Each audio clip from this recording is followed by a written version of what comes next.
Fellow Kenyans, brothers and sisters, we have all come to the profound realization that our country is on sale.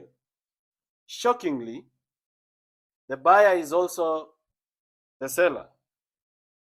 Kenya yetu inauzwa, na cha kushangaza muuzaji ndiye mnunuzi. In the year 2013, a group of powerful individuals sat in a room and made a plan to be the wealthiest men in the world, to the disenfranchisement of many Kenyans. They hatched a grand scheme that would earn them an empire only similar to the Russian oligarchs. It was simple. Steal as much as you can, make Kenya poor as much as you can, then bring back the money that has been stolen and buy everything that is valuable in Kenya, then dominate the people as their landlords. However, they had to overcome one obstacle. Kenya had just received a new constitution, which required every shilling of revenue, including money borrowed, to be deposited in the consolidated fund. From there, it would be allocated by Parliament to the recurrent and development expenditure, withdrawals of which would be made with the approval of the Controller of Budget, and the Auditor General would audit it. These individuals decided to cheat the law. They tasked the Honorable Kimani Ichung'wah, then the Chairman of Budget, to table and pass an amendment to the Public Finance Management Act, which will allow them to open government accounts abroad and to even spend abroad. The unconstitutional law allowed them to open several accounts across the world without parliamentary approval, borrowing money on behalf of the people of Kenya, stealing it without getting to the consolidated fund. A very convenient escape from the Controller of Budget and the Auditor General's audit. Since that time, fellow Kenyans, our country has been robbed in a despicable manner. So much money has been stolen that the figures look absolutely unbelievable. It is even difficult for me as Morara Kebaso to make Kenyans understand the magnitude and billions of trillions when most of them have never touched a million shillings in their life. This money was stashed abroad in bank accounts across various continents, from Hong Kong to Cayman Islands, to Jersey City, to Dubai, to Panama, to Malta. Money was stolen and kept abroad. This money was meant for your health care. It was meant for your children's education. It was meant for your own education. It was meant for development projects across the nation that would save Kenya and that would give millions of jobs. And it was stolen with uttermost greed and reckless abandon. Our country has been deliberately made poor. Why? It is because they want to make it cheap for the buyer.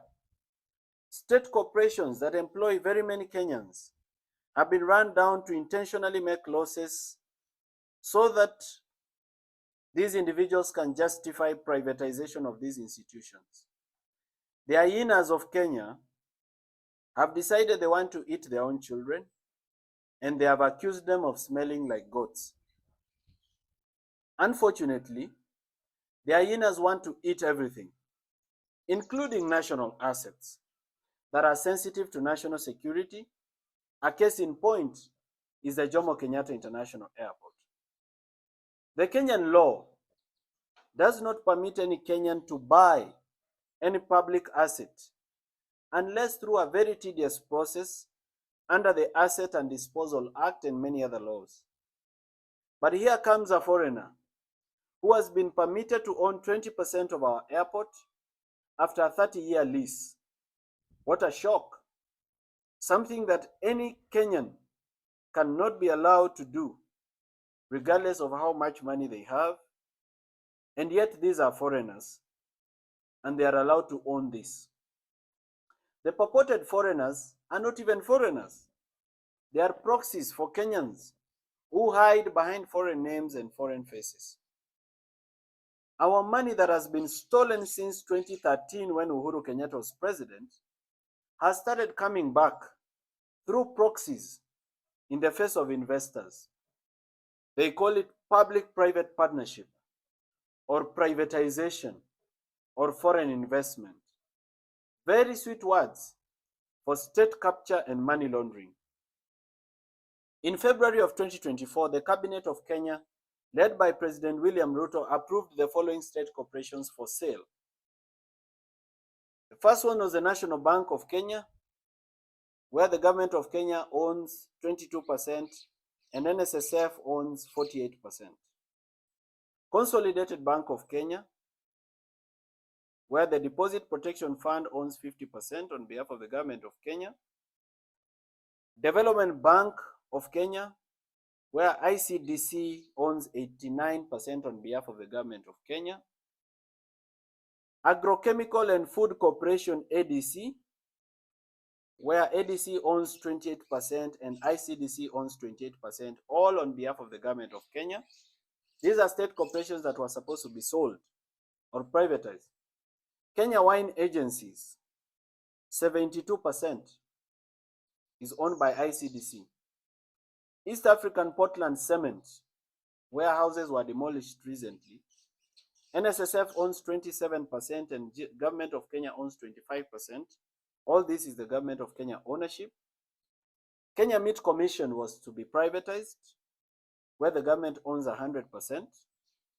New KCC, ya maziwa, government of Kenya owns 100%. The Numerical Machining Complex, under the Kenya Railways Corporation, 51% owned by University of Nairobi and 49% owned by Kenya Railways Corporation. Miwani Sugar Company, which is under receivership, the government of Kenya owns 49%. Muhoroni Sugar Company, where ADC owns 16%. Cabernet Hotel, where Kenya Trading Corporation owns 98.2%. Mount Elgon Lodge Limited, Kenya Trading Corporation owns 72%. Kitale Municipal Council owns 13%. And Trans Nzoia County Council owns 13%. These were to be sold, all of them. Golf Hotel Limited, Kakamega Municipal Council owns 20%. Sunset Hotel, Kenya Trading, KTDC owns 95.4% and Kisumu City owns 4.6%. Kenya Safari Lodges, KTDC owns 63%. KWS owns 0.02%. Kengen, government of Kenya owns 70%. This was to be privatized. Kenya Pipeline Corporation, 100% owned by the government of Kenya, where money was stolen recently. It was to be privatized. Kenya Ports Authority, 100% owned by the government of Kenya, was to be privatized. There is another agency called the South Nyanza Sugar Company. It was also to be privatized, where the government of Kenya owns 98%. Nzoia Sugar, where the government of Kenya owns 97%. All these are state assets of great value. They employ several Kenyans, but these assets were supposed to be privatized in the name of allowing them to make profit, when they've been intentionally run down and made to make losses, so that the people who've stolen our money can find something to buy. Ladies and gentlemen, you and I know the buyers, and the buyer is also the seller, and the seller is the buyer. The mission for these people is to build empires that can be passed down through their descendants like royal families. But they want to do this by impoverishing and making us all poor. They want to do this all on the backs and in the sweat and tears and blood of dying Kenyans who can barely afford to eat. Today, we stand on ashes. We stand on a broken country that cannot afford basic necessities of life. Our natural resources mined and taken abroad to develop other countries with no benefit to the Kenyan people except corrupt politicians in power. Our gold, our petroleum, our coltan, our gemstones, our titanium, our mica, our diatomite, all gone. Stolen by white people who bribe black people in power because they are too greedy to think of the future of their children. We have become beggars in our own nation. We are so angry and bitter that sometimes we forget and fight amongst ourselves. We have lost any hope in our future. We are in a state of darkness. A thick smoke has engulfed our nation. We are a population which is poor, destitute, and drowning in the tears of sadness. While we continue to cry about the state of our nation, some individuals and their children are living large and enjoying fine things. They have bought helicopters, private jets, rare cars, luxury boats, expensive watches, expensive belts.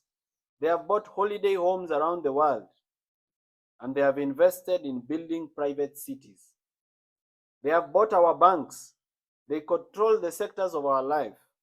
We cannot move without fueling in a petrol station that is owned by them. They process our food, and we eat their brands. We have become beggars at home. Fellow Kenyans, were we born to be poor, sick, and die? Aren't we entitled to human dignity? Why should we live like slaves at home? People of our nation, we have tolerated mediocrity for far too long. We have tolerated incompetent politicians who steal our money, insult us, abduct us, kill us, and continue to lead us as if they own us. We have become like pieces of furniture in a rich man's house. We need to liberate ourselves. We must set ourselves free from tribalism, corruption, and poor governance. We must liberate our minds. We need a new dream. And the time is now, not tomorrow. As a young man in this nation, I have tried my best to open your eyes. I continue to try every day. I have suffered arbitrary arrest. I have slept in cold police cells. I have been hit by metallic chairs on my head and on my neck. I have been threatened, trolled, and insulted. My privacy has been invaded. I have lost my property. My previously quiet life has been turned upside down into chaos where every word I utter can be misunderstood and turned back against me in a sharp knife of condemnation. But I still stand tall, and I hold my head high. I refuse to buy fear. I refuse to give up, and I refuse to live like a slave. In my commitment, I have inspired many of you to join me in this journey. Now this is a movement for change. I don't claim to be perfect, but I am passionate. I'm a team leader and a team player at the same time. I believe we can change it. Ninaamini itabadilika. It is time for us to come together. We need to put aside our ego, our personal pride, or self-importance of any kind. We need to reason together as a nation. We have different ideas. Some believe we should create systems and not individuals. I believe we should mentor individuals of integrity to take over systems and institutions. Well, we can disagree to agree. In that conversation, let everyone's voice be heard in silence. Let us not troll and deplatform those who have sacrificed to present themselves for the burden of leadership. Not everyone can lead. Some of us need to follow and support leadership by mentorship, correction, and prayer. Theirs is a journey of sacrifice, a yoke so heavy to bear, but in stride and grace they bear it. On this day, I want to thank those who have stood with me, those who do not know me but defend my reputation on social media and in gatherings of every kind. Those who fund my activities with their hard-earned money without counting losses. I thank the brave soldiers that fight with me every day. Together we have achieved much. Without political power, we have revived some stalled projects. We have exposed corruption, and in some instances we have prevented it from happening. We are giants. The work we do is superhuman. We should do more of this every day and inspire other Kenyans to also do what they can do in their small ways and big ways.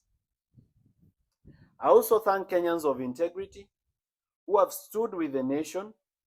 Notably, I want to recognize the effort of Honorable Kio Mtata, Honorable Richard Onyonka, Honorable Gathoni Wamuchomba, Honorable Jimmy Wanjigi, Eric Omondi, media personalities, content creators like Crazy Kena, musicians who have sung about bad governance like Nonini and Shanky, the Law Society of Kenya, judges, bloggers, spoken word artists like Oeba, YouTubers, TikTokers, Kenyans on X, civil society groups, whistleblowers, and all Kenyans of good intent.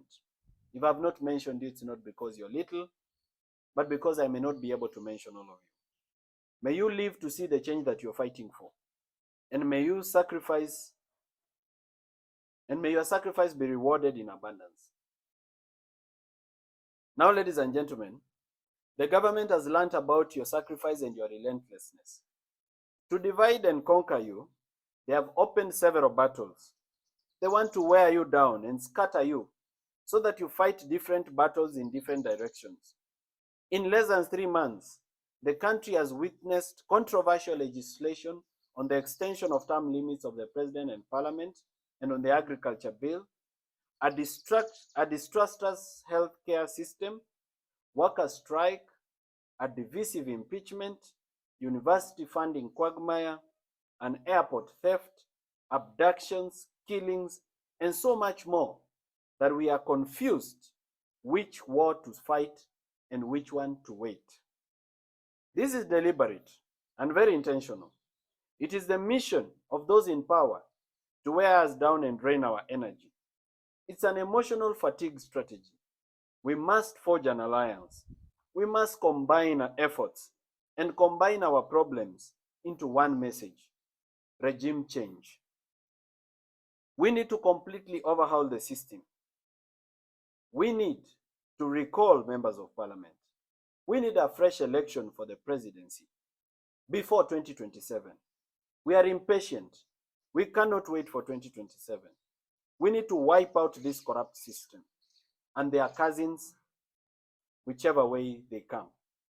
To achieve this, we must fight for the reconstitution of the Independent Electoral and Boundaries Commission, IEBC, which has been deliberately dragged in the courts so that it is not formed. We need various efforts working towards the same goal. We may not do the same thing, but everybody can do something. Lawyers should file cases. Online activists should whip the masses. Musicians should make music. Journalists should inform the public. And every Kenyan should do whatever they can, including influencing other Kenyans in the mobilization against regime change. It will not be easy, but it will be worth it. And in all things, ninaamini itabadilika. Thank you, and God bless you.